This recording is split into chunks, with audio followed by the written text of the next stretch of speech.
तो last class में हम लोग डिस्कस कर रहे थे जर्नल एंट्रीज। लास्ट क्लास तक के कंसेप्ट में कोई डाउट हो तो पूछ लीजिए सर पहले।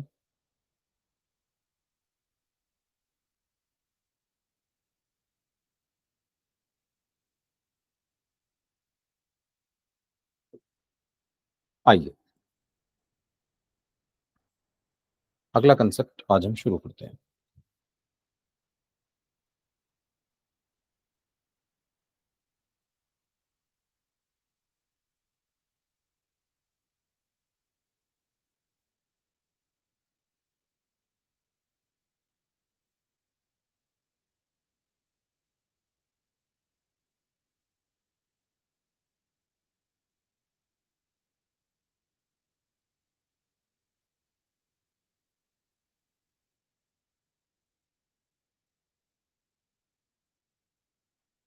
सर मैंने जर्नल के नोट्स भेजे थे, एक बार जरा कोई मार्क कर देंगे प्लीज।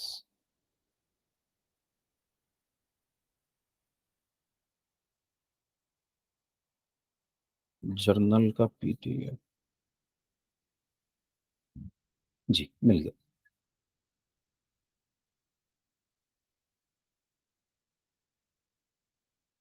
सर लास्ट क्लास में ना हमने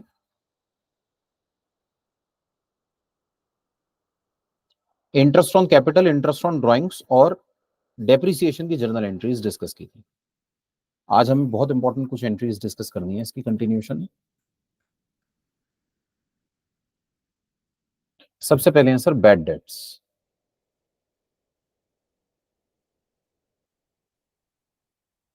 जी, बैड डेट्स किसे कहते हैं बताइए। सर बैड डेट मतलब हमें एक पर्टिकुलर पर्सन से पैसे लेने थे और वो पैसे लेकर भाग गया, पैसे हमारे डूब गए। हमें एक डेटर से अमाउंट लेना था, डेटर से।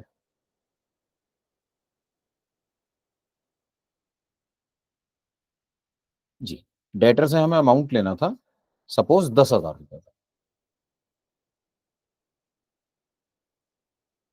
लेकिन ये जो डेटर था ना, ये पैसे दिए बिना भाग गया। तो अगर डेटर पैसे दिए बिना भाग जाए तो जिस डेटर के पैसे रिकवर नहीं हो पाते ना, उसे कहते हैं बैड डेट। ठीक है, पैसे डूब गए। अब इस पर्टिकुलर सिनेरियो में अगर पैसे डूब जाएं तो ये हमारे लिए ना नुकसान है सर, नुकसान।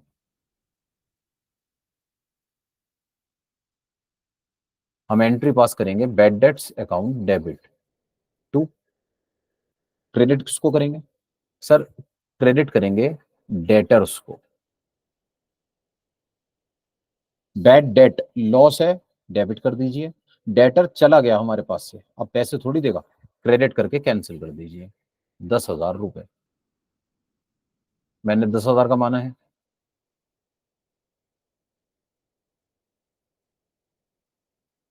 बीइंग बैड डेट्स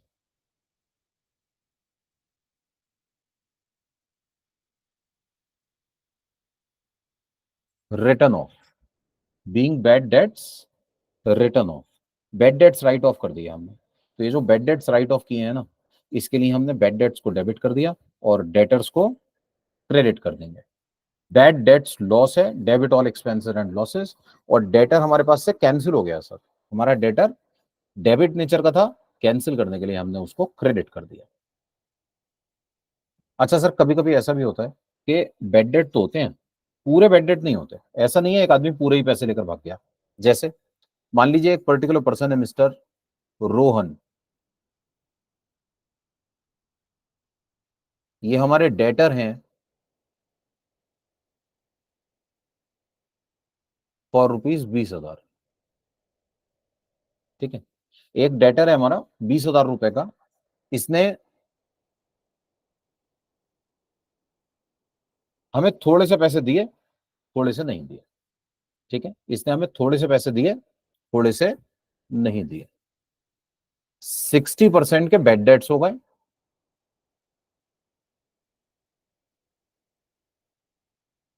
40% इसने हमें पे कर दिया। तो अगर थोड़े पैसे मिले और थोड़े पैसे ना मिले तो एंट्री कैसे पास होगी? आइए मैं बताता हूं। सर इस पर्टिकुलर सिनेरियो में हमारे पास ना, हम एंट्री पास करेंगे कैश अकाउंट डेबिट। सर पैसे आ रहे हैं, बताइए कितने? 8,000 रुपए।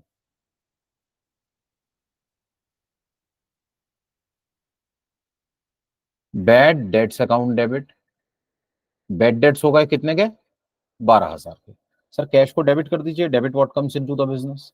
बैड डेट्स को डेबिट कर दीजिए, debit all expenses and losses. और क्रेडिट कर दीजिए किसको? रोहन को। रोहन 20,000 रुपए। रोहन को क्रेडिट करके ना सर मैंने अपने डेटर को खत्म कर दिया। आज के बाद मुझे रोहन से कुछ नहीं लेना। 8,000 मिल गए, 12,000 नहीं मिलेंगे, बैड डेट्स हो गए। बीइंग। अच्छा ये बात हमें पता है क्वेश्चन में कैसे लिखी होगी? देखिए इस तरह से बताएंगे। रोहन अ डेटर फॉर ₹20,000। अच्छा रोहन पैसे क्यों नहीं दे रहे होंगे? सर इसलिए नहीं दे रहे होंगे क्योंकि रोहन जो है ना, ये हमारे पास इंसॉल्वेंट हो गए होंगे। इनका दिवालिया निकल गया होगा। इनके पास पैसे हैं नहीं बेचारे के पास देने के लिए।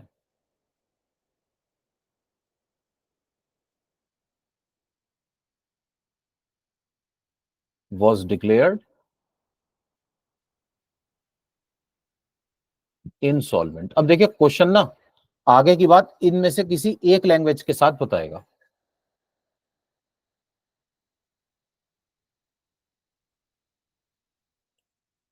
ही पेड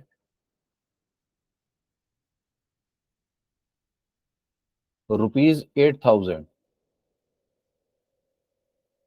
इन फुल सेटलमेंट। इन्होंने 8,000 रुपए दे दिए बस। ठीक है, या फिर इस तरह से लिखा हो सकता है।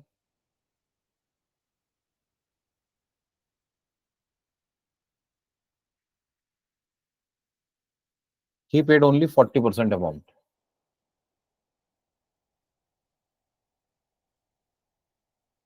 इन full and final settlement.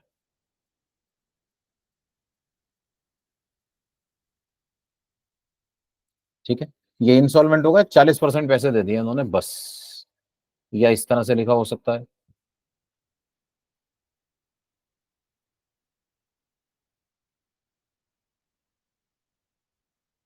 A full and final dividend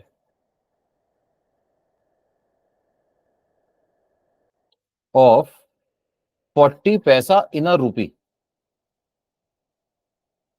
sir 40 पैसा इन अ रूपी। 40 पैसा इन अ रूपी मतलब सर एक रुपए में ना 100 पैसे होते हैं। 100 में से 40 मतलब सिंपल वर्ड्स में 40%। बात तो एक ही है। Was received from his estate. Estate. Sir estate मतलब संपत्ति। रोहन इंसॉल्वेंट हो गए। अब इनकी प्रॉपर्टी में से हमें 40 पैसे का डिविडेंड मिला है। 40 पैसे का डिविडेंड मतलब 100 रुपए में से 40 रुपए मिले, 60 रुपए डूब गए। Being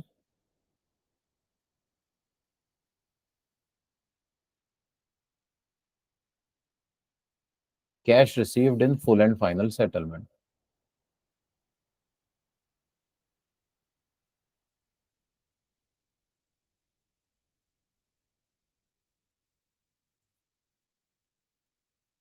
from Rohan. रोहन से फुल एंड फाइनल सेटलमेंट में हमें अपने पास पैसे मिले।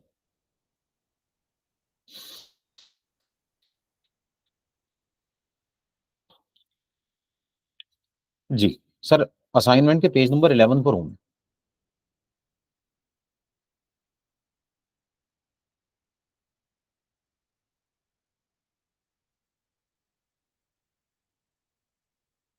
जरा देखिएगा यहां पर ना अलग अलग लैंग्वेज में हमें अपने पास ये इंफॉर्मेशन गिवन है।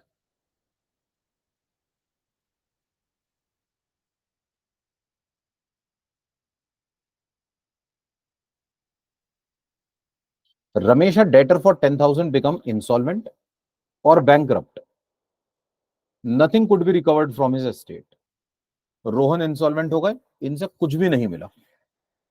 क्या एंट्री होगी बताइए? रमेश इंसॉल्वेंट हो गए, कुछ भी नहीं मिला। एंट्री हो जाएगी sir bad debts account debit. To Ramesh.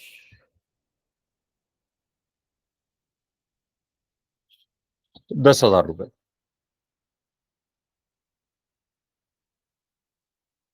ठीक है सर, वॉइस क्लियर आ रही है ना?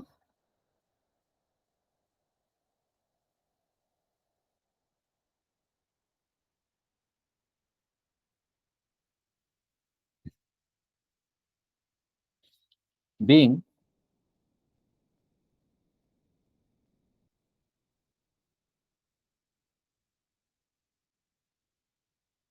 bad debts written off.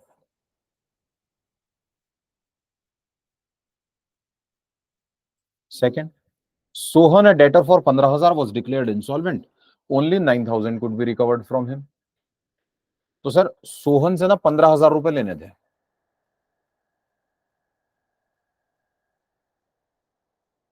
इन्होंने 9,000 दे दिए,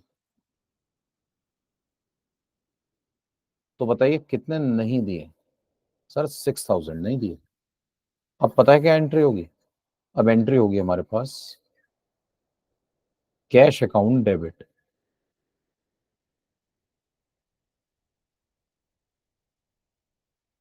bad debts account debit to Sohan, या सोहन्स अकाउंट। पैसे आए 9,000, डूब गए 6,000, 15,000 रुपए चले जाएंगे सोहन के अकाउंट। बीइंग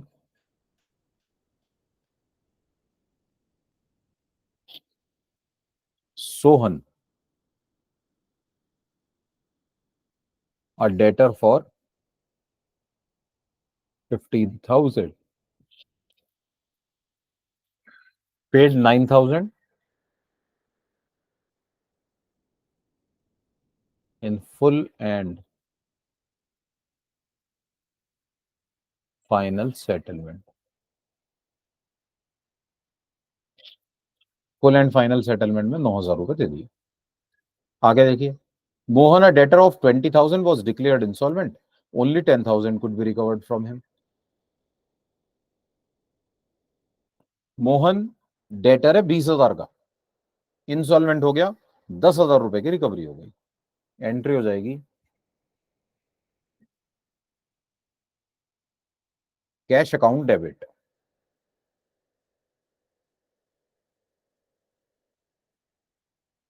10,000 रुपए। Bad debts account debit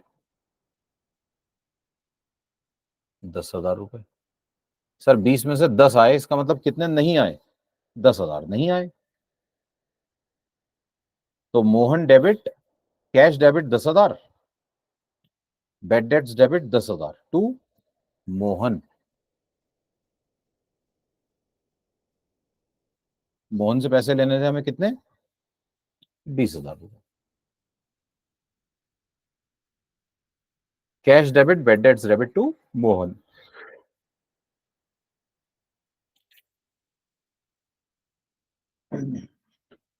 being 50% of the amount receive from Mohan. इसी तरह देखिए, 40,000 रुपए लेने थे रोहन से,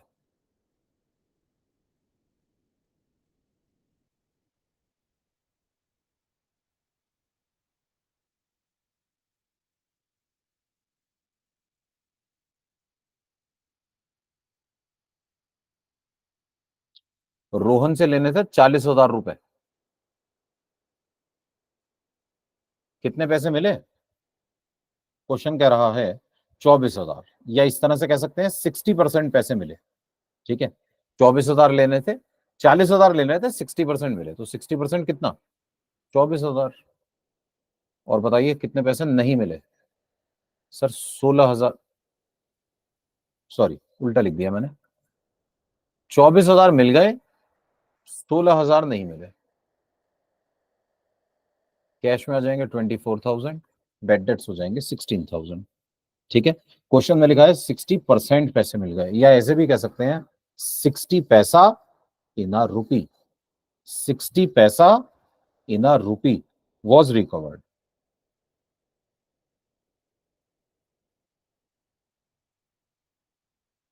ठीक है।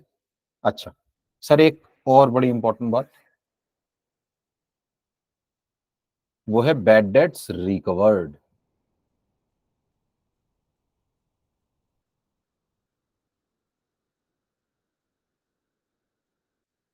सर हमारा एक डेटर था, मान लेते हैं नाम दिनेश था।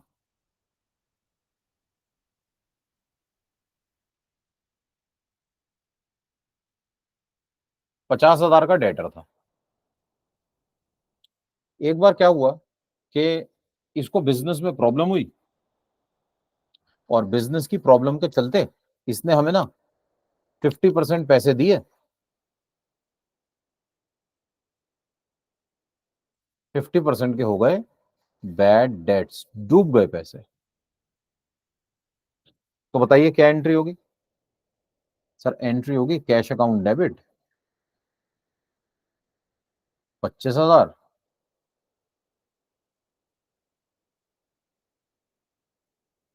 Bad debts account debit 25,000 to Dinesh 50,000, है ना। हमें 25,000 मिले, 25,000 नहीं मिले। अब क्या हुआ? सर सोचिए, एक आदमी को 50,000 का माल बेचा था, 50,000 रुपए लेने थे, उसने 25 दिए, 25 नहीं दिए। तो ये जो पैसे इसने नहीं दिए, क्या ये कभी दोबारा आ ही नहीं सकते? सर ऐसा थोड़ी है। बाय चांस मान लीजिए फ्यूचर में चल के दिनेश का काम ना ठीक ठाक चलने लगा, दिनेश जो अभी लॉसेस में था, उसके लॉसेस खत्म हो गए, वो फायदे में आ गया बेचारा। तो अब ऐसे में ये जो पैसे डूबे थे ना, ये पैसे दिनेश ने पे कर दिए। दिनेश ने क्या करा, ये पैसे पे कर दिए।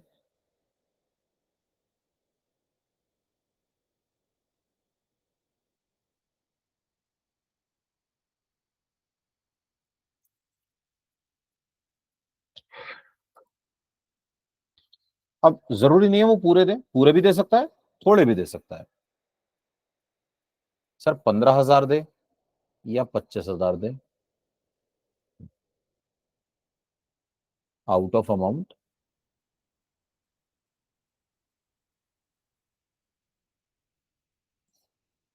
Previously return of. सर अगर डूबे हुए पैसे बाद में मिल जाए ना, अगर डूबे हुए पैसे बाद में मिल जाएं, इन्हें कहते हैं बैड डेट्स रिकवर्ड।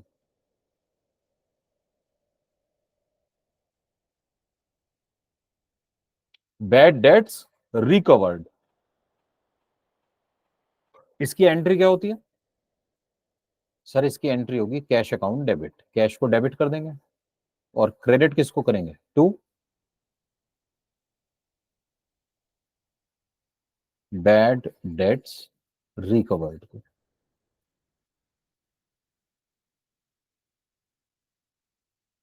15,000 मिले तो 15,000 से कर दीजिएगा,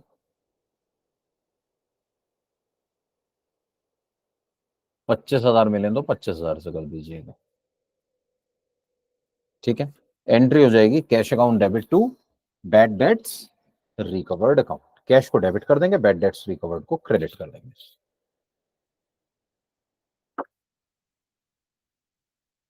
cash account debit to bad debts recovered. ठीक है सर, जितने पैसे रिकवर हो ना, उतने की एंट्री कर दीजिएगा। ठीक है, नरेशन में लिख के बताऊंगा।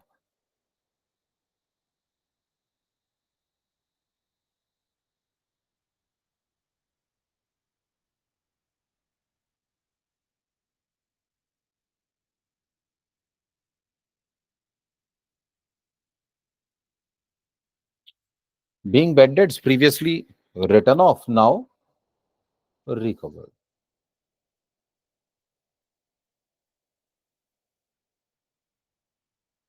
ठीक है सर, यहां पर एक खास बात है, एक बात हमेशा ध्यान रखिएगा, बैड डेट्स रिकवर्ड की एंट्री में ना कभी भी डेटर्स का नाम नहीं आता।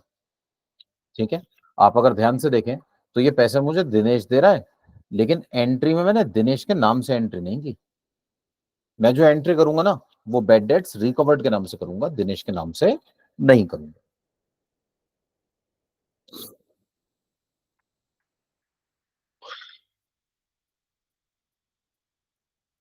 सर नेक्स्ट,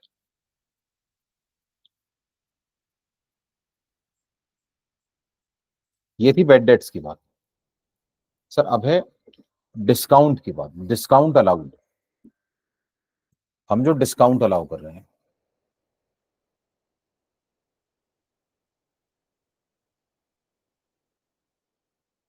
या हमें जो डिस्काउंट मिल रहा है, डिस्काउंट अलाउड या डिस्काउंट रिसीव, हमें जो डिस्काउंट मिल रहा है ना, अब उसकी एंट्री, ये क्या एंट्री होगी? सर जैसे हमें एक पर्टिकुलर पर्सन से पैसे लेने थे, मान लीजिए हमारा एक डेटर है, डेटर, डेटर है मिस्टर अमर, इनसे हमें पैसे लेने थे सर 10,000 रुपए।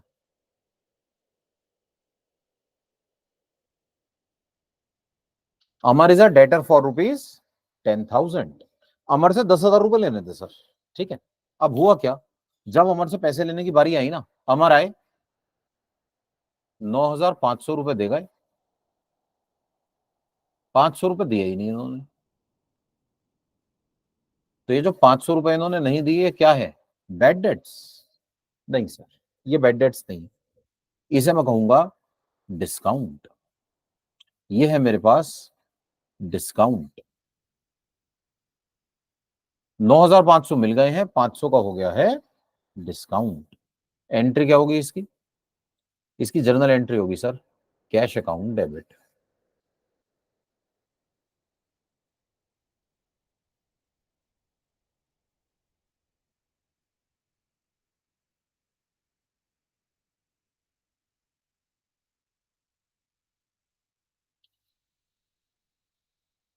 Discount allowed account debit to Amar's account. Cash आया 9,500, डिस्काउंट है 500, अमर के अकाउंट में आ जाएंगे 10,000 रुपए। ठीक है, अमर के अकाउंट में आ जाएंगे 10,000 रुपए। Cash account debit, discount allowed account debit to Amar. Cash debit होगा 9,500 से, डिस्काउंट डेबिट होगा 500 से, टू अमर 10,000 रुपए।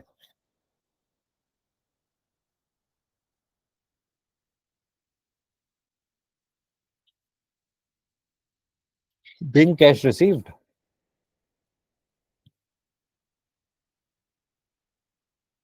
From Amar and allowed him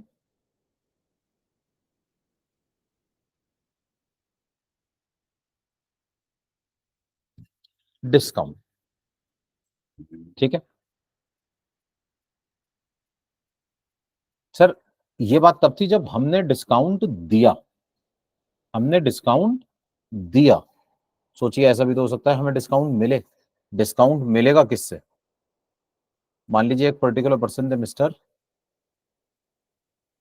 Tushar, a creditor,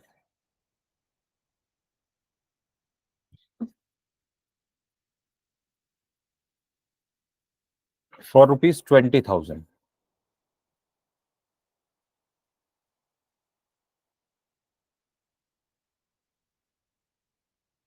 received rupees 19,000 in full and final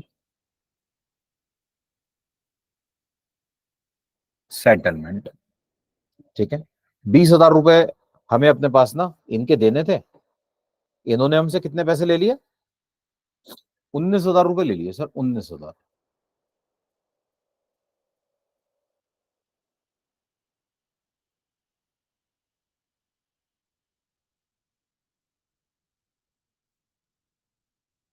हाँ जी,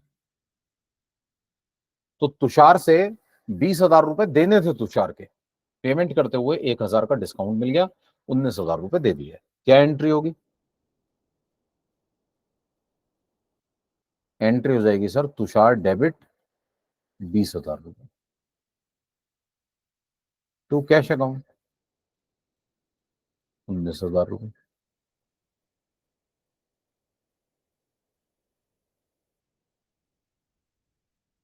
टू डिस्काउंट रिसीव्ड अमाउंट।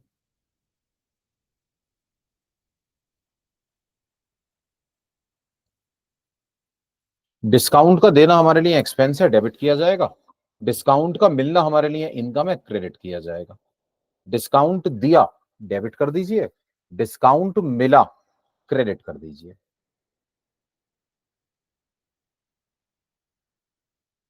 ठीक है,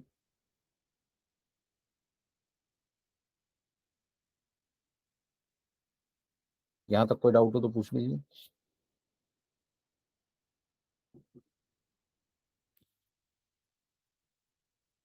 इसी तरह हमारे पास नेक्स्ट।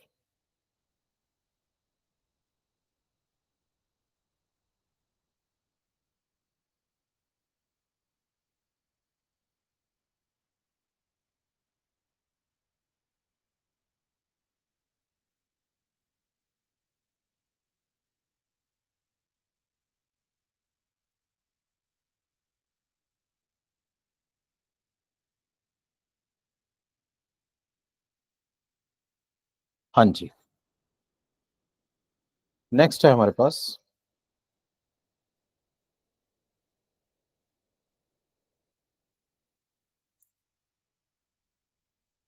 अच्छा, ये जो डिस्काउंट है ना सर, डिस्काउंट, अब इस डिस्काउंट को भी मैं दो कैटेगरीज में बांट सकता हूँ।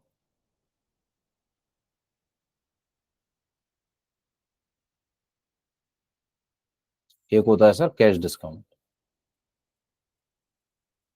ठीक है। एक होता है cash discount.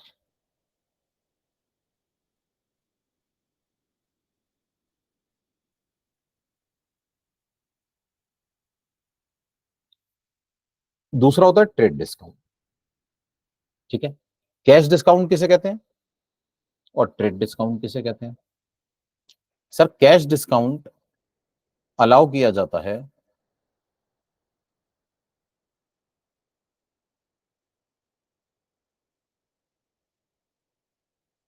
At the time of payment, ठीक है। जब आप पैसे देंगे ना तो आपको डिस्काउंट दिया जाएगा, ये होता है कैश डिस्काउंट। और ये ट्रेड डिस्काउंट क्या होता है सर?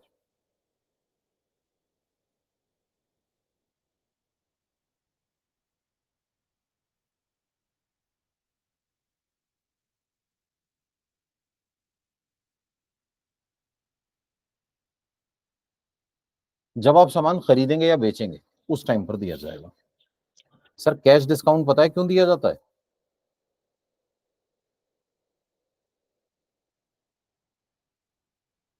प्रॉम्प्ट पेमेंट के लिए।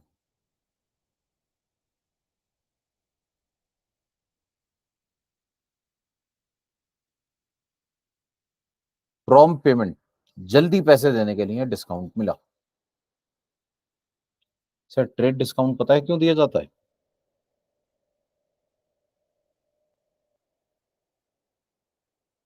बल्क परचेजेस के लिए।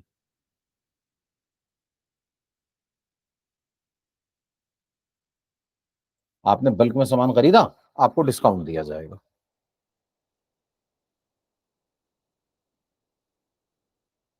ठीक है, इसी तरह से मान लीजिए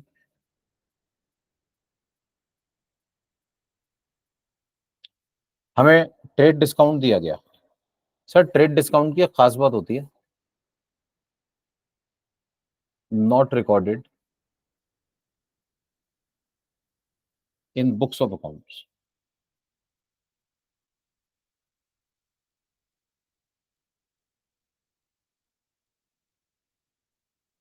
इसको हम बुक्स ऑफ अकाउंट्स में रिकॉर्ड नहीं करते सर। और हमारे पास कैश डिस्काउंट, इसको रिकॉर्ड करते हैं।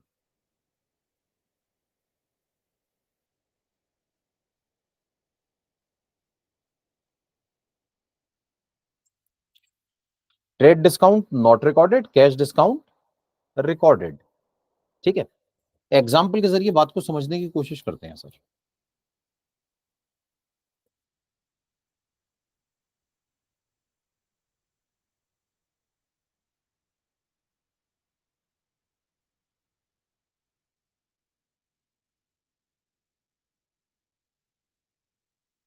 Purchase goods, costing rupees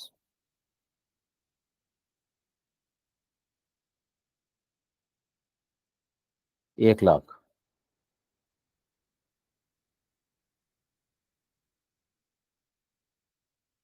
from mister Rohan.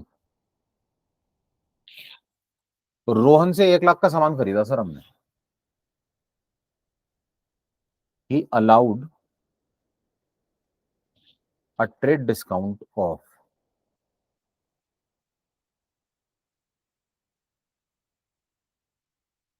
इन्होंने हमें ट्रेड डिस्काउंट दिया। कितने का ट्रेड डिस्काउंट दिया? 20% का। सर ट्रेड डिस्काउंट का मतलब होता है जब हम सामान खरीदने गए तो हमने ढेर सारा सामान खरीदा, ढेर सारा सामान खरीदते हुए हमें ढेर सारे सामान पर इकट्ठा खरीदने की वजह से कुछ डिस्काउंट मिल गया। ये जो डिस्काउंट हमें मिलता है ना सर, इसको इसको किताबों में रिकॉर्ड नहीं किया जाता। तो फिर क्या करें? सर देखिए 1 लाख का माल खरीदा,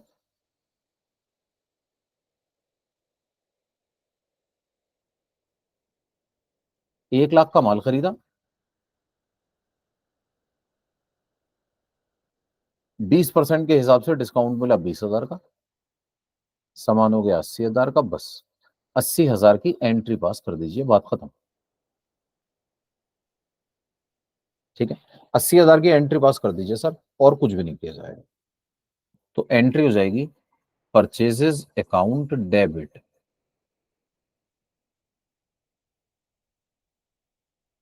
to Rohan. 80,000, 80,000। Purchases account debit to Rohan 80,000। ठीक है, being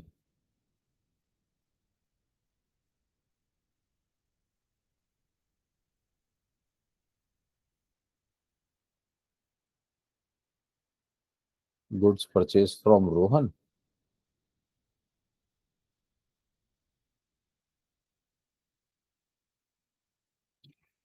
and allowed him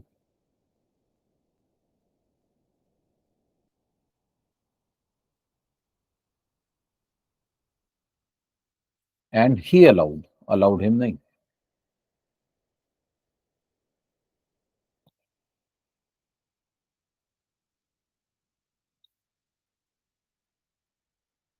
he allowed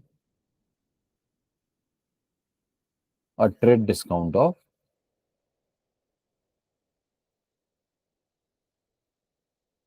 20%। मैंने अब तो बस लिख के रख लिया कि जी रोहन से माल खरीदा था, 20% का डिस्काउंट दिया रोहन ने मुझे। ठीक है, इसके बाद नेक्स्ट।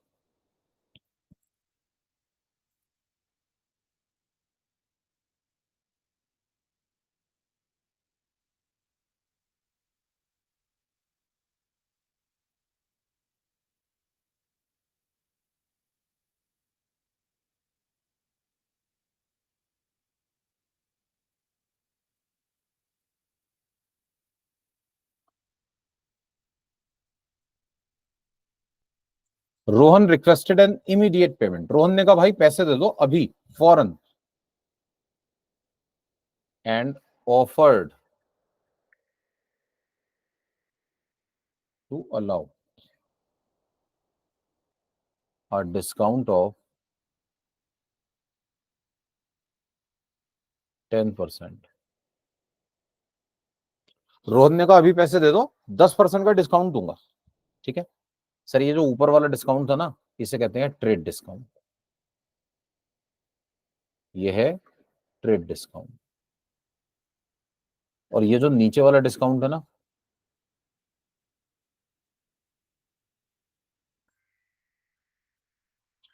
इसे कहेंगे कैश डिस्काउंट।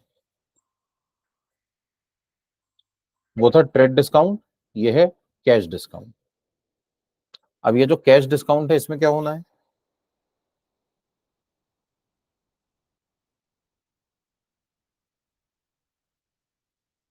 इसकी एंट्री होगी cash account debit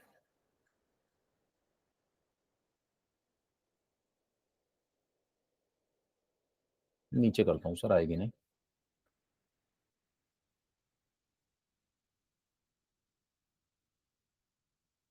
cash account debit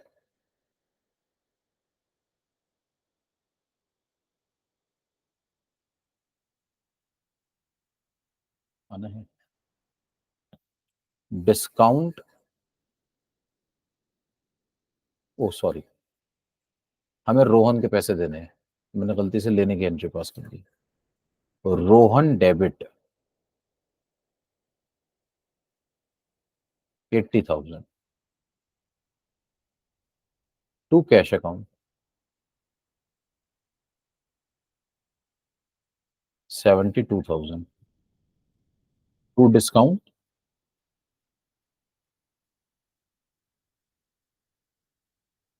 received account 8,000 रुपए।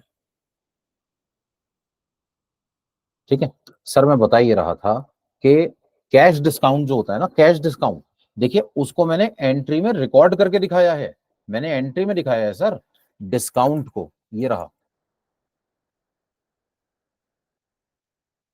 और जो ट्रेड डिस्काउंट होता है सर, उसका क्या करते हैं सर, ट्रेड डिस्काउंट एंट्री में नहीं दिखाया जाता, वो अमाउंट में माइनस करके दिखा दिया जाता है, और बस नरेशन में लिखकर बता देते हैं हमें ट्रेड डिस्काउंट मिला 20%।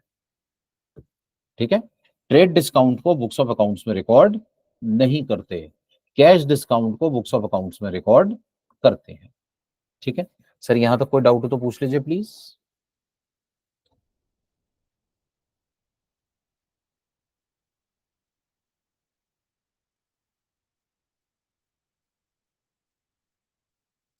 जी सर, तो रोहन ने हमें ट्रेड डिस्काउंट दिया, ये रिकॉर्ड नहीं होगा, रोहन ने हमें कैश डिस्काउंट दिया, ये रिकॉर्ड होगा। ठीक है, आइए सर, ये हम परचेज की एंट्री पास कर रहे थे, ऐसे ही हम सेल्स से रिलेटेड एंट्रीज पास करते हैं। सर जरा बस 1 मिनट में मैं रिज्वाइन करता हूँ, जरा घर से फोन आ रहा है, 1 मिनट बस।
जी सर।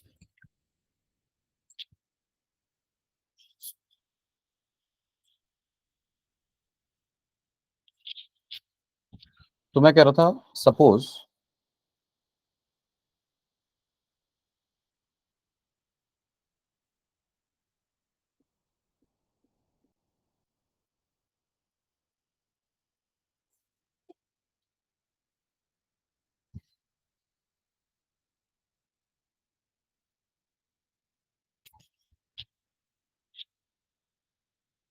सर, जरा एक मिनट, थोड़ा फाइल में एरर आ गया, दोबारा से अटैच करता हूँ।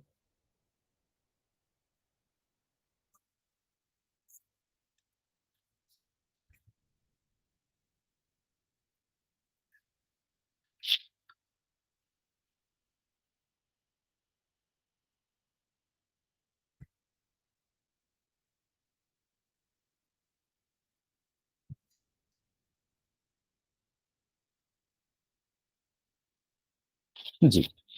तो good sold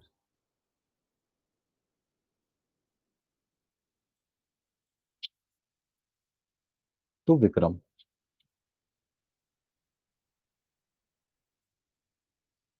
for ₹2 lakhs and allowed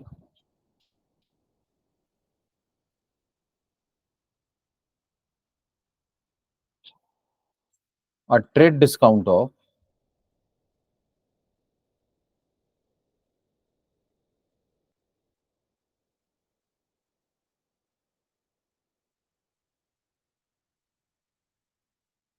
25%। ठीक है, 2 लाख रुपए का माल हमने विक्रम को बेचा और उसको ट्रेड डिस्काउंट दिया। सर, ऊपर परचेज की बात हो रही थी, अब हम सेल्स की बात कर रहे हैं। तो अब हम एंट्री कैसे पास करेंगे? सर, एंट्री होगी Vikram debit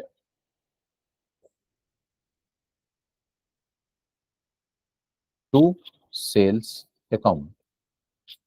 Vikram debit to sales account. Sir, 2 lakh का माल है,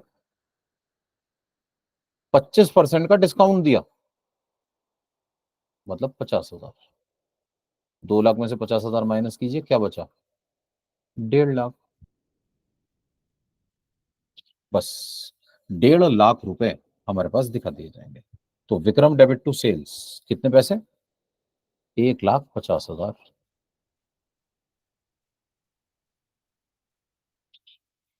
बीइंग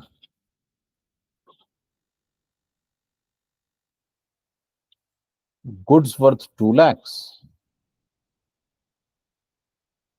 सोल्ड टू विक्रम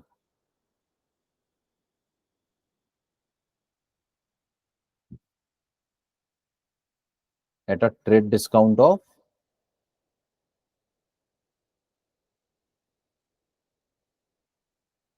25%। ठीक है, 25% के ट्रेड डिस्काउंट पर हमने विक्रम को माल बेचा, 2 लाख वाला 1.5 लाख। ठीक है ना? अब देखिए,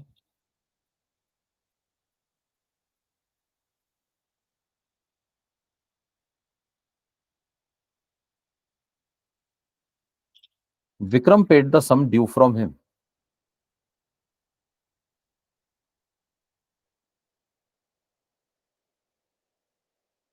विक्रम को जो पैसे देने थे ना, वो विक्रम ने दे दिए।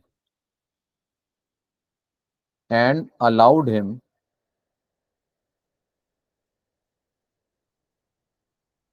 अ कैश डिस्काउंट ऑफ 10%। हमने विक्रम को 10% का कैश डिस्काउंट दिया। हमने विक्रम को 10% का कैश डिस्काउंट दिया। क्या एंट्री पास करें? एंट्री हो जाएगी cash account debit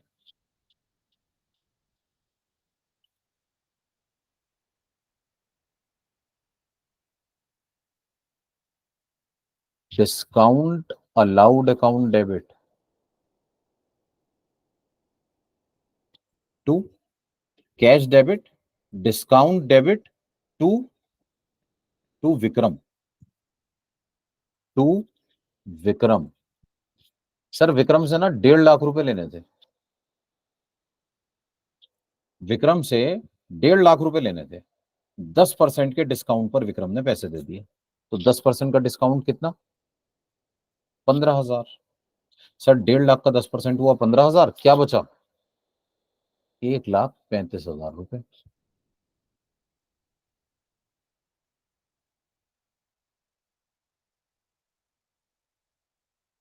being cash receive from Vikram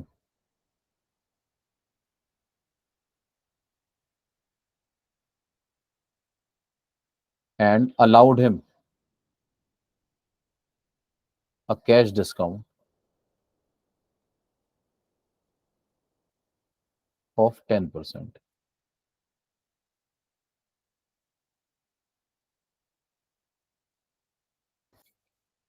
ji sir.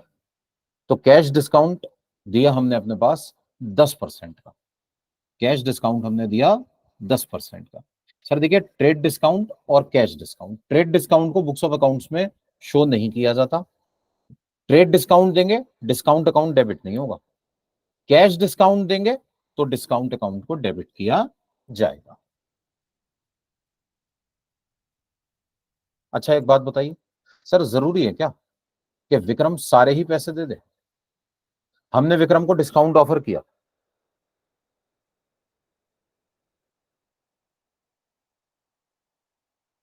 Suppose in the above case Vikram paid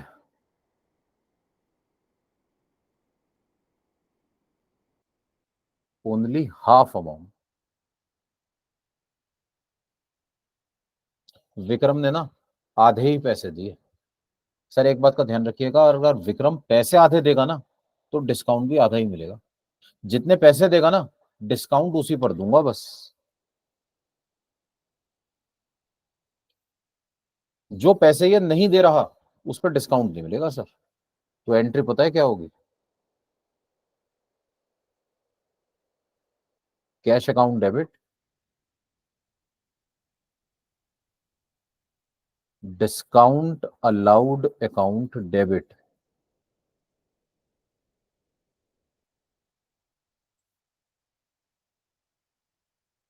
to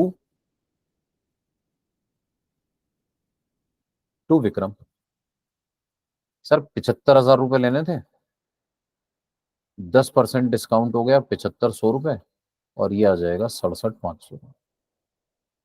cash debit 67,500, discount debit 7,500, और विक्रम 75,000 से क्रेडिट हो जाएगा। ठीक है सर। हम चाहें तो इन दोनों एंट्रीज को कंबाइन करके भी दे सकते हैं। ठीक है, क्वेश्चन इस तरह से भी हो सकता है, ध्यान से देखिए प्लीज।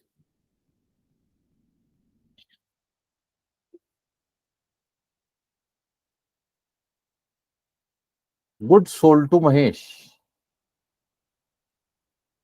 ठीक है। अच्छा, सर इस पर्टिकुलर सिनेरियो में ना एक और इशू है। अब जितने का मैंने माल बेचा, सर ये सब जो है ना उसका एमआरपी है, एमआरपी जिसके ऊपर मैं ट्रेड डिस्काउंट दे रहा हूं, कैश डिस्काउंट दे रहा हूं। तो good sold to Mahesh MRP कह लीजिए, या आप इसको लिस्ट प्राइस भी कह सकते हैं, मार्क्ड प्राइस भी कह सकते हैं। मार्क मतलब जो लिखा हुआ है, रुपीज 5 लाख। 5 लाख का एमआरपी है। ठीक है, eight a trade discount of 5 lakh का माल बेचा, ट्रेड डिस्काउंट दिया कितना?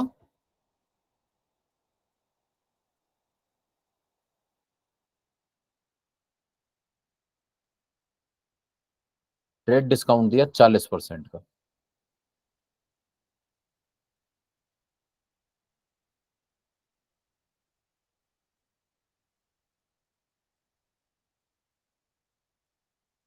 और कैश डिस्काउंट दिया कितना?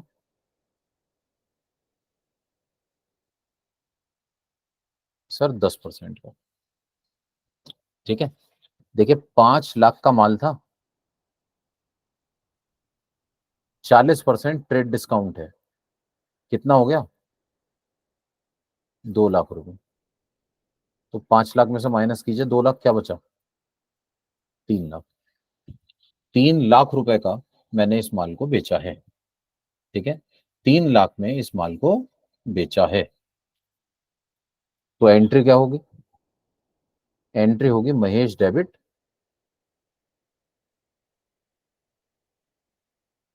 टू सेल्स, है ना? लेकिन अब 1 मिनट जरा ध्यान से देखिएगा प्लीज। सर मैं ये कह रहा था, मुझे ये एंट्री करनी थी, लेकिन अब क्वेश्चन ना एक बात और कह रहा है। क्वेश्चन क्या कह रहा है? क्वेश्चन ये कह रहा है कि महेश को जो 3 लाख रुपए की सेल्स करनी थी ना, महेश ने, महेश को जो 3 लाख की सेल्स करी थी ना सर, 3 लाख की तो बची ना, 5 लाख में से 2 लाख का तो डिस्काउंट हो गया, 3 लाख। महेश ने इन 3 लाख का पेमेंट कर दिया और मैंने उसको 10% का कैश डिस्काउंट दिया। तो अब मैं एंट्री ये पास ना करके ये करूंगा, देखिए, cash account debit. Sir 3 lakh रुपए लेने थे, 10% के डिस्काउंट पर पैसे मिले, तो बोलिए कितने मिले? 2,70,000 रुपए मिले।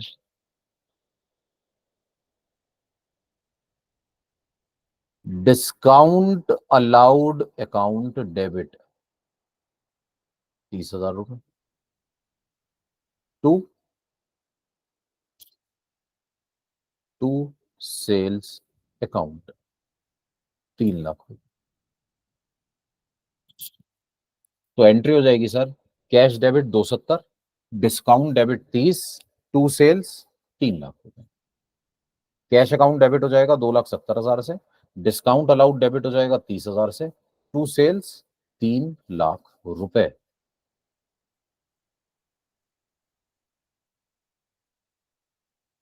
ठीक है, ये मैंने ना कंबाइन एंट्री पास कर दी सर। मैं अब कंबाइन एंट्री पास करूंगा क्योंकि एक ही साथ ये पूरी ट्रांजैक्शन हो रही है।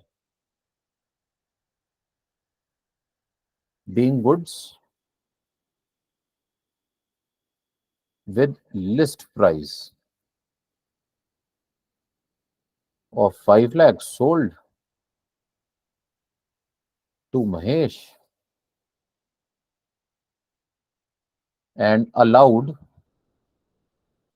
a trade discount of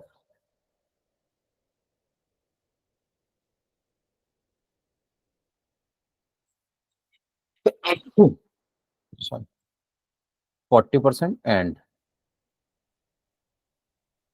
cash discount of 10%। Sir कोई कंफ्यूजन हो तो पूछ लीजिए प्लीज।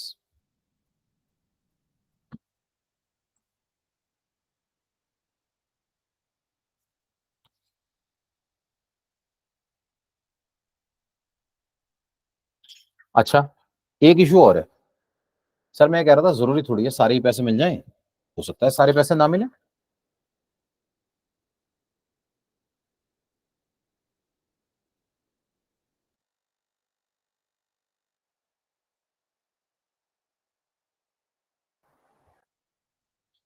हाँ जी, तो मैं ये कह रहा था सर, इसी एंट्री को ना मैं थोड़ा सा और चेंज करता हूँ, एक और एंट्री बनाता हूँ।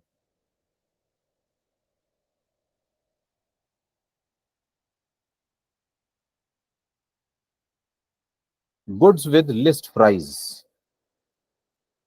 Rupees 8 lakh sold to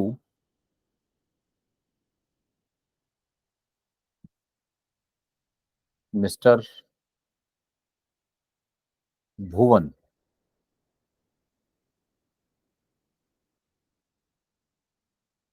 and offered him a trade discount of offered him a trade discount of 25%। 8 lakh का माल बेचा, 25% का ट्रेड डिस्काउंट ऑफर किया, and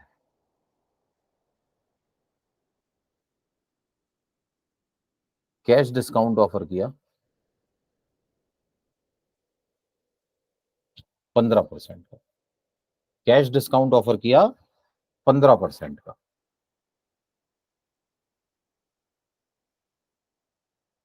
Bhuvan paid, Bhuvan paid 1/3 amount to avail cash discount. Sir मैंने भुवन से कहा कि देखो 8 लाख का माल खरीद लो, 25% का ट्रेड डिस्काउंट दूंगा, उसने खरीद लिया। फिर मैंने भुवन से कहा पैसे दे दो, 15% का कैश डिस्काउंट भी दे दूंगा। भुवन के पास पैसे हो, जरूरी थोड़ी है। तो क्वेश्चन कह रहा है भुवन ना 1/3 पैसे ही दे पाया। सर देखिए याद रखिएगा, अगर पैसे 1/3 देगा ना तो डिस्काउंट भी 1/3 का ही मिलेगा। जितने पैसे देगा उसी पे कैश डिस्काउंट मिलेगा। तो अब देखिए मेरे पास आ रहे हैं पैसे, पैसे आ रहे हैं ना, कैश अकाउंट को कर दीजिए डेबिट। सर लेकिन जब पैसे आएंगे तो डिस्काउंट भी तो देना पड़ेगा, तो डिस्काउंट अलाउड अकाउंट को कर दीजिए डेबिट।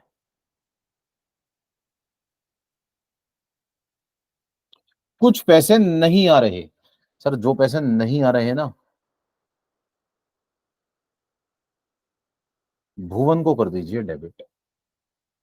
तो cash debit, discount allowed debit, Bhuvan debit to sales account. ठीक है, cash debit, discount allowed debit, Bhuvan debit to sales account. ठीक है, अब ध्यान से देखिए सर, 8 लाख का माल बेचा, 25% के डिस्काउंट पर बेचा, 2 लाख का हो गया, इसका मतलब सेल्स हुई 6 लाख की। ठीक है ना, 8 लाख की सामान था ना, 8 लाख की लिस्ट प्राइस थी, एमआरपी 8 लाख था, 25% का डिस्काउंट दिया, 2 लाख, कितने का हो गया? 6 लाख का सामान हो गया, 6 लाख का। इस 6 लाख का 1/3 मिल गया, 2/3 नहीं मिला। सर जो 2/3 नहीं मिला ना,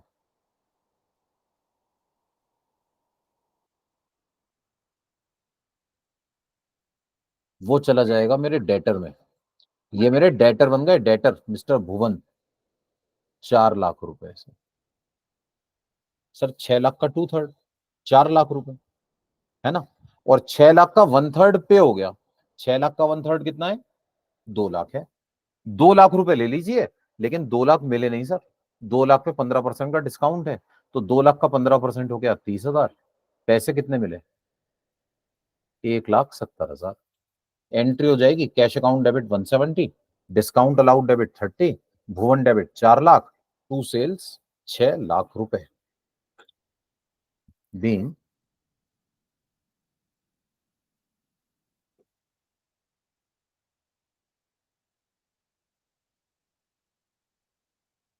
goods with list price 8 lakh sold to Bhuvan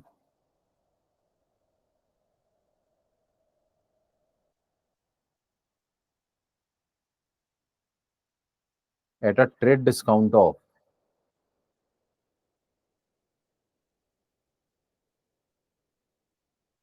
25% and cash discount of 15%।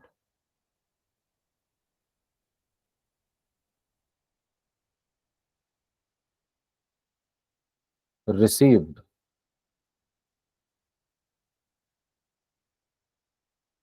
1/3 amount in cash.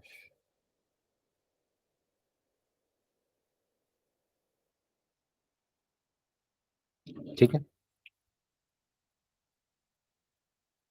यहां तक कोई डाउट हो तो पूछ लीजिए प्लीज।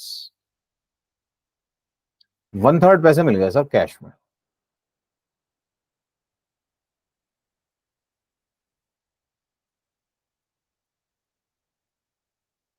1/3 अमाउंट कैश में रिसीव हो गया। ठीक है,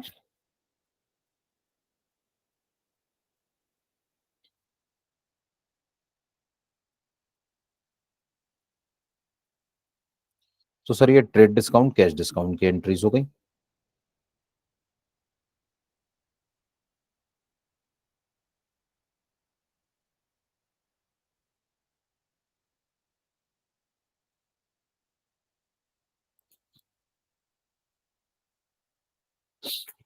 हाँ जी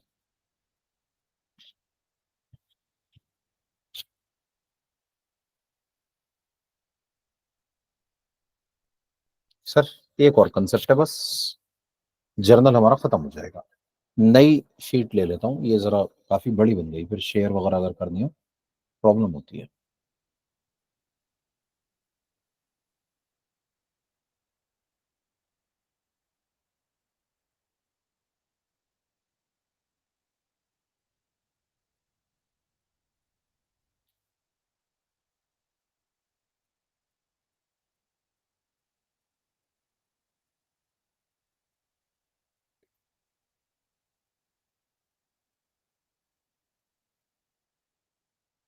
जी sir.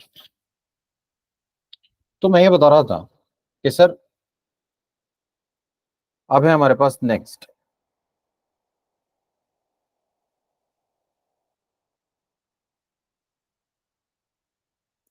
Prepaid expenses, outstanding expenses,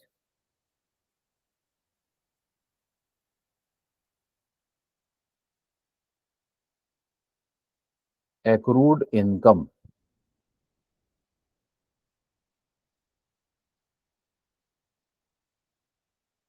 unearned income.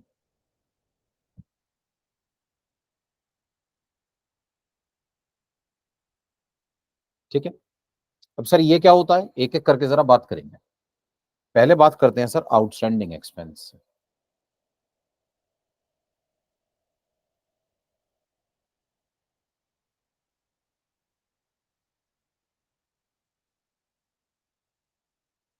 Outstanding expense का मतलब होता है सर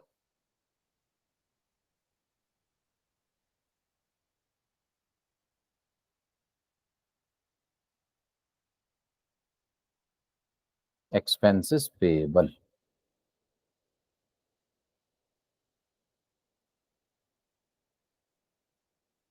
जिस एक्सपेंस के हमें पैसे अभी पे करने हैं, अभी हमने दिए नहीं है, देने हैं। ठीक है ना सर, ये हमारे लिए ना एक तरह की लाइबिलिटी होता है, लाइबिलिटी। ठीक है, ये एक तरह की लाइबिलिटी है सर। ठीक है। अच्छा, अब इसकी जर्नल एंट्री कैसे होती है, एग्जाम्पल के जरिए समझिए। सर हमें दिया हुआ है सैलरी पेड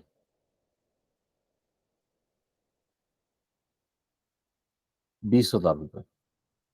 बताइए सर, सैलरी पे की क्या एंट्री होगी। सर सैलरी हमारे लिए एक्सपेंस है, एंट्री होगी सैलरी अकाउंट डेबिट। कैश में दिया है, एंट्री होगी टू कैश अकाउंट। 20,000 20,000।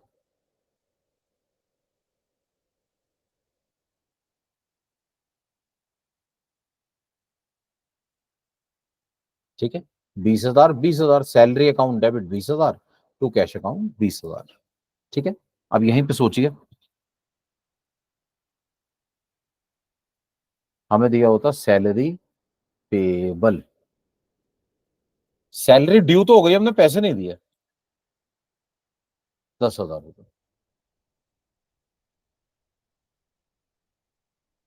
सर वो एक्सपेंस जो ड्यू हो जाए लेकिन जिसके हम पैसे ना दें, वो एक्सपेंस जो ड्यू हो जाए लेकिन हम पैसे ना दें, उसे आउटस्टैंडिंग एक्सपेंस कहते हैं। ठीक है। सर देखिए, काम हमने करवा लिया, पैसे हमें देने थे, हमने दिए नहीं, तो काम तो करवा लिया ना, खर्चा तो हो गया। सैलरी अकाउंट होगा डेबिट 10,000 से। सैलरी अकाउंट होगा डेबिट 10,000 से। और टू, क्रेडिट किसको करेंगे। सर पैसे तो गए ही नहीं, तो आप कैश को क्रेडिट नहीं कर सकते, है ना। पैसे नहीं गए, इसलिए कैश को क्रेडिट नहीं कर सकते। तो क्रेडिट किसे करें। सर क्रेडिट किया जाएगा टू आउटस्टैंडिंग सैलरी को।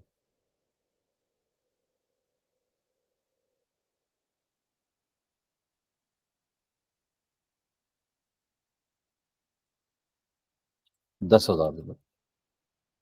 एंट्री हो जाएगी salary account debit 10,000 to outstanding salary 10,000, being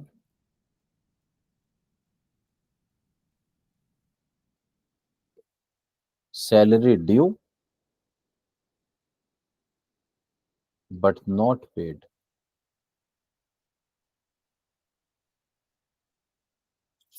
salary due तो हो गई, लेकिन हमने अभी पैसे नहीं दिए। ठीक है, ये हो गई हमारे पास आउटस्टैंडिंग सैलरी। एंट्री हो जाएगी salary account debit to outstanding salary account.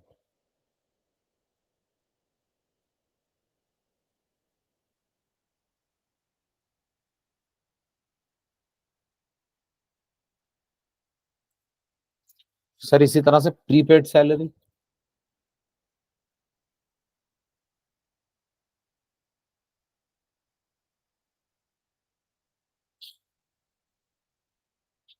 Prepaid expense.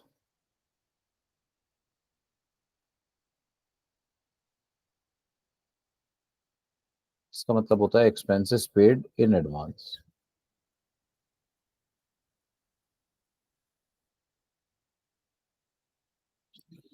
ऊपर हम कह रहे थे अभी हमने एक्सपेंस का पेमेंट नहीं किया, अब हम कह रहे हैं हमने एडवांस में पे कर दिया। एग्जाम्पल के जरिए समझिए। सर हमें बताया गया, हमने ना, अच्छा एक्सपेंसेस पेड इन एडवांस जो होता है ना, ये हमारे लिए एसेट होता है सर, एसेट।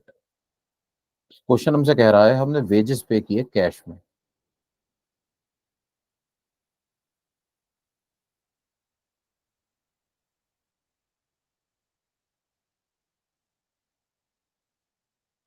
8,000 रुपए के वेजेस पे किए कैश में, 8,000 रुपए के, क्या एंट्री होगी?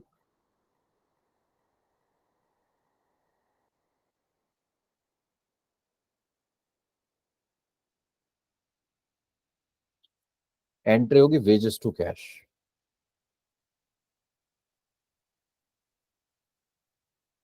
8,000 रुपए। सोचिए यही हमें बताया जाए वेजेस पेड इन एडवांस।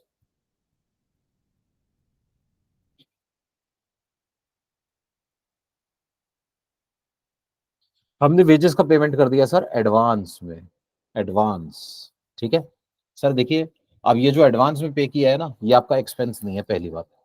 और एक्सपेंस नहीं है तो आप इसको ना सर वेजेस अकाउंट में तो डेबिट कर नहीं सकते। आप इसको वेजेस नहीं कह सकते। क्यों नहीं कह सकते? सर ये खर्चा थोड़ी हुआ है अभी, ये तो पेमेंट मैंने एडवांस में किया है, और एडवांस में पे करूंगा तो एंट्री होगी sir prepaid wages account debit.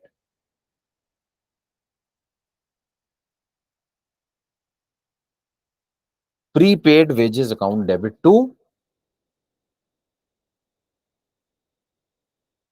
Cash account. Prepaid wages को डेबिट कर दीजिए, कैश को क्रेडिट कर दीजिए। ठीक है, मान लीजिए हमें बताया गया 7,000 rupees.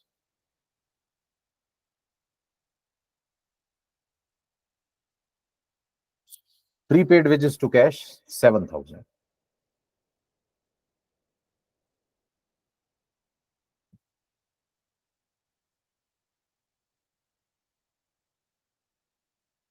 Prepaid wages to cash 7,000 rupees.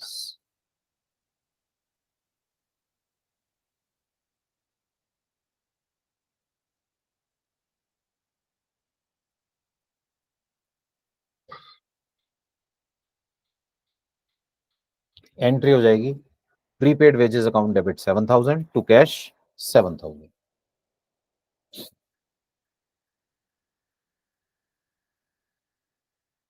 Sir इन्हीं को ना मैं कंबाइन करके भी एंट्री पास कर सकता हूं। कैसे? सर मुझे बताया गया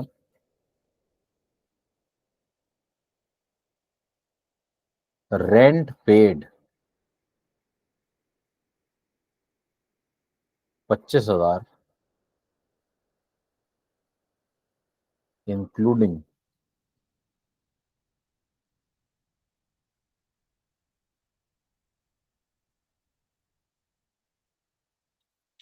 प्रीपेड 5,000। सर मैंने ना 25,000 का रेंट दिया है, और इन 25,000 में शामिल है, 25,000 में शामिल है सर 5,000 का प्रीपेड रेंट। 25,000 में ही शामिल है सर, अलग नहीं है। 25,000 में ही शामिल है 5,000 का प्रीपेड रेंट। अब क्या करें सर, एंट्री पास कर दीजिए।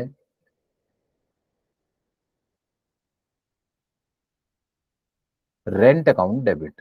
रेंट हमारा एक्सपेंस है, लेकिन एक बात बताइए, एक्सपेंस है कितना? हमने पैसे 25,000 दिए हैं, लेकिन खर्चा 25 का थोड़ी था, खर्चा तो 20 का हुआ। तो ये जो 5,000 है इनका क्या होगा?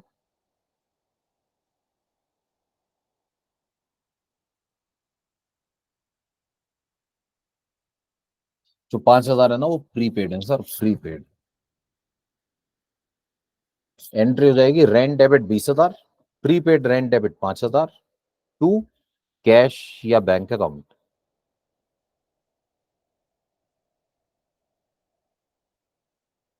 25,000 टू कैश या बैंक अकाउंट 25,000 चेक से देंगे तो बैंक, कैश में देंगे तो cash. Rent debit, prepaid rent debit to cash.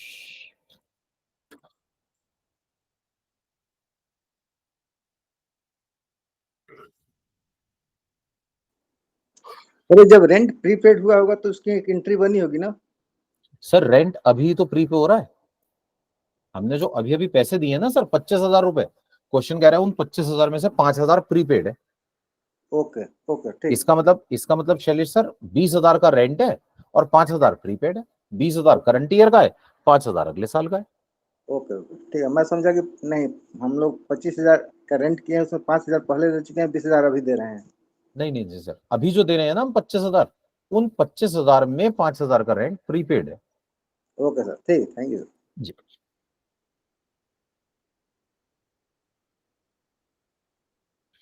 हाँ जी, आगे देखिए सर। इसी तरह से सर मैं आउटस्टैंडिंग वाले में कर सकता था। जैसे हमें बताया जाए कि electricity bill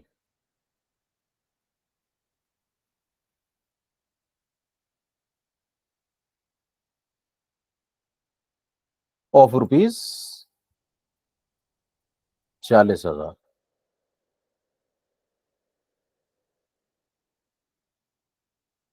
only 60% paid in cash,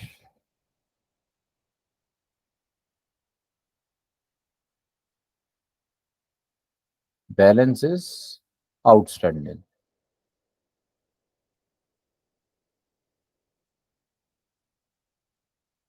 हाँ जी, टोटल बिल कितने का है बताइए? 40,000 का। और ये जो 40,000 का बिल है ना सर, 60% पे कर दिया, 40% आउटस्टैंडिंग है। वैसे ऐसा होता नहीं, इलेक्ट्रिसिटी का बिल तो पूरा ही पे होता है, एडवांस में पे करने का ऑप्शन होता है, आउटस्टैंडिंग रखने का नहीं होता। लेकिन मान लेते हैं 1 मिनट के लिए, है ना। तो ऐसे में बताइए हमारा खर्चा कितना हो रहा है? सर देखिए, बिल तो आ गया, खर्चा तो हो गया।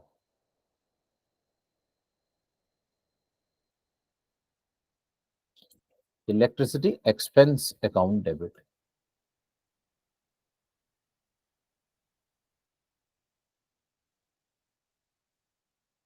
इलेक्ट्रिसिटी का एक्सपेंस हुआ कितने का?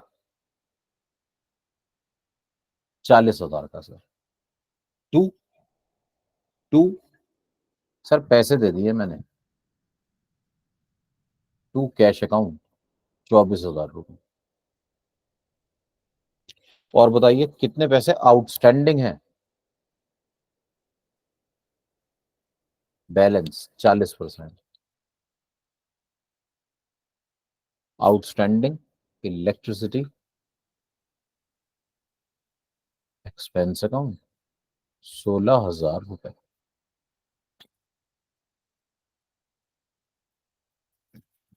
सर यहां तक कोई डाउट हो तो पूछ लीजिए प्लीज।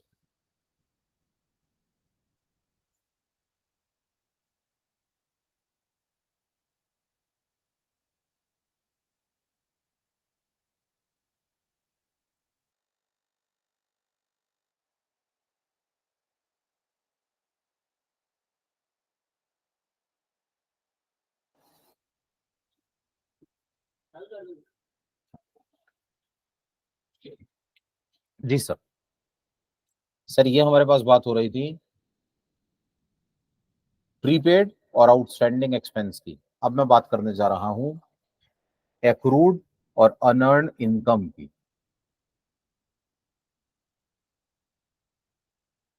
एक्रूड इनकम का मतलब होता है इनकम रिसीवेबल,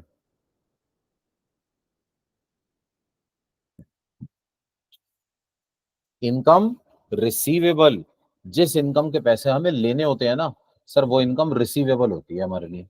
ठीक है, मतलब काम मैंने कर दिया, पैसे नहीं मिले, सर ये हमारे लिए ना एसेट मानी जाती है, एसेट। ठीक है, ये हमारे लिए क्या है बताइए, एसेट है सर, एसेट। एक्रूड इनकम हमारे लिए एसेट होती है। एग्जाम्पल के जरिए बात को समझिए। सर कमीशन रिसीव हुआ,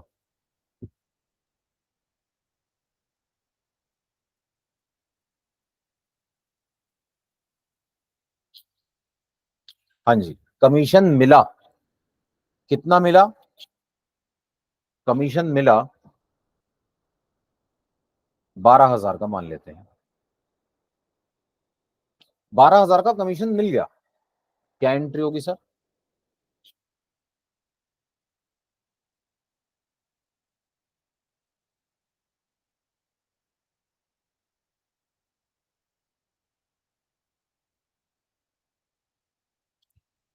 एंट्री होगी cash account debit to commission account 12,000।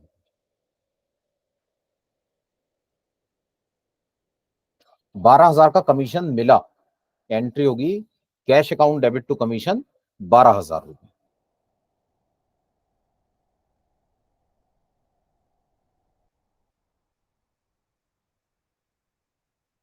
यहीं पर हमसे कहा गया,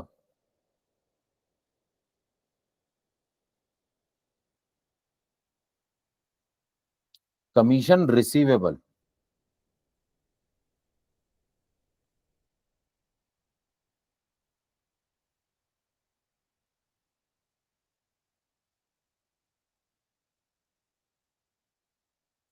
कमीशन के पैसे लेने हैं सर 18,000, इसका मतलब क्या हुआ, इसका मतलब कमीशन ड्यू हो गया, कमीशन ड्यू हो गया मतलब मैंने काम तो कर दिया, पैसे तो कमा लिए, पैसे तो लेने हैं सर, अभी मिले नहीं, मिले नहीं है ना, तो देखिए अब आप कैश को तो डेबिट कर नहीं सकते। ठीक है, देखिए क्रेडिट किसको करेंगे, कमीशन को, इनकम है सर, कमीशन को क्रेडिट कर दीजिए।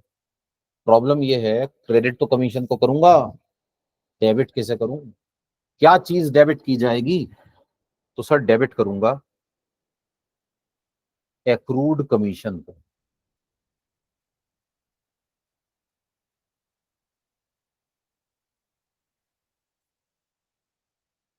18,000,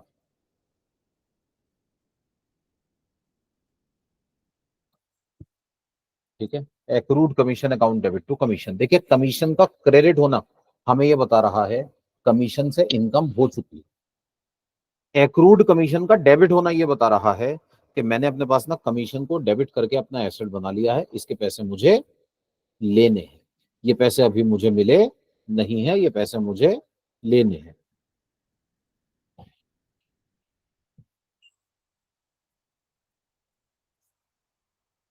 आगे देखिए प्लीज।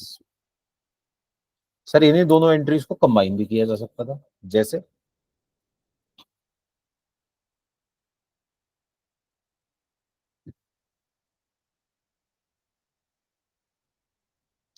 ब्रोकरेज मिली थी हमें, ब्रोकरेज,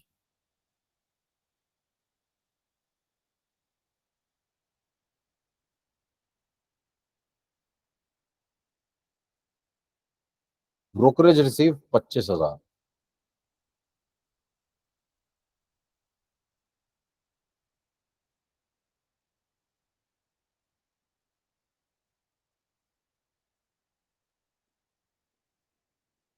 ब्रोकरेज मिल गई 25,000, ब्रोकरेज रिसीवेबल है, ले लेता हूं 10,000, इसका मतलब बताइए 25 मिल गया, 10 मिलना है, तो इनकम कितनी हुई ब्रोकरेज से,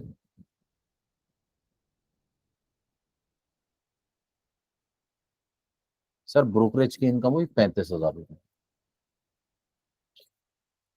ठीक है ना, ब्रोकरेज की इनकम हुई 35,000। ठीक है, अच्छा सर पैसे कितने मिले हैं बताइए,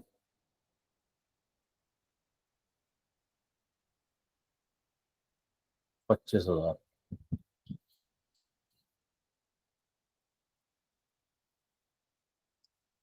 और हाँ जी, ब्रोकरेज रिसीवेबल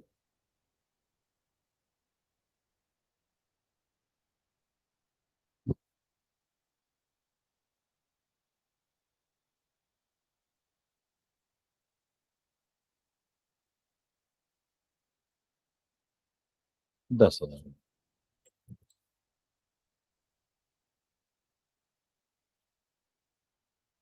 तो सर आप ब्रोकरेज एक्रूड बोलिए, एक्रूड ब्रोकरेज बोलिए, ब्रोकरेज रिसीवेबल बोलिए, एक ही बात है, इन सबका मीनिंग एक ही है।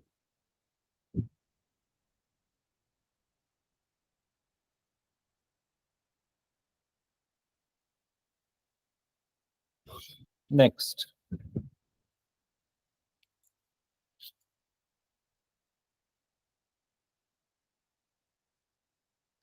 अनअर्न्ड इनकम का मतलब होता है सर,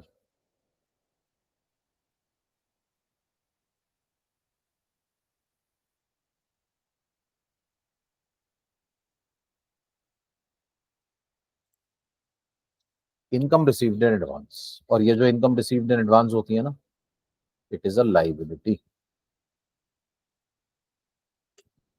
ठीक है, ये हमारे लिए लाइबिलिटी होती है sir, liability. Income received in advance, it is a liability.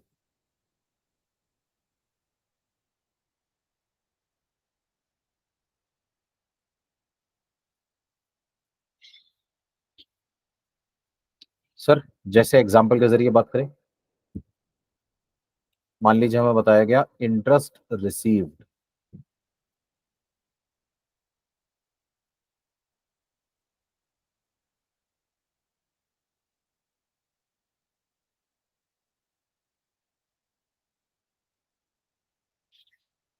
Interest receive 2,000, entry होगी sir cash account debit,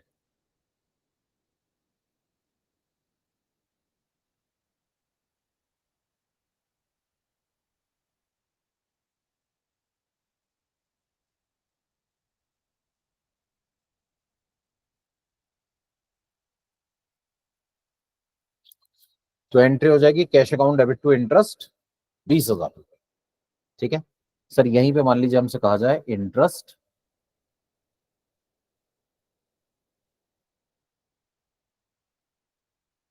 received in advance, advance में मिल गया सर इंटरेस्ट, तो पैसे तो आ गए।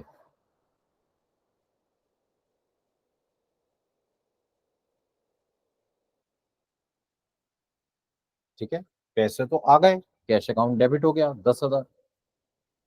क्या इंटरेस्ट को क्रेडिट कर दूं? नहीं सर,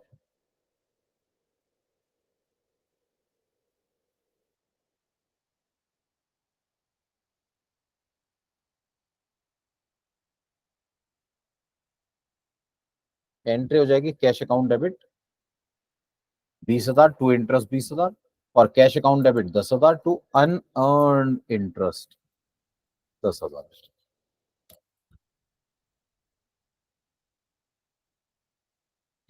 ठीक है सर, यहां तक कोई डाउट हो तो पूछ लीजिए प्लीज।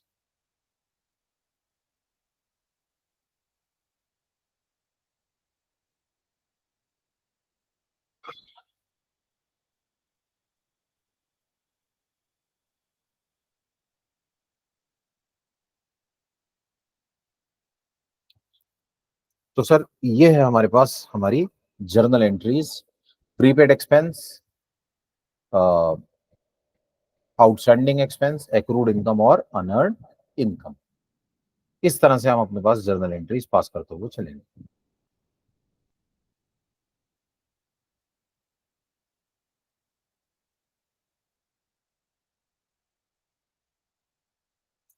ठीक है, चलिए सर, एक ना जर्नल का एक असाइनमेंट और भेजूंगा मैं, और इनके सॉल्यूशंस भी मैं देखकर आपको भेज दूंगा, आप इसकी प्रैक्टिस कीजिएगा।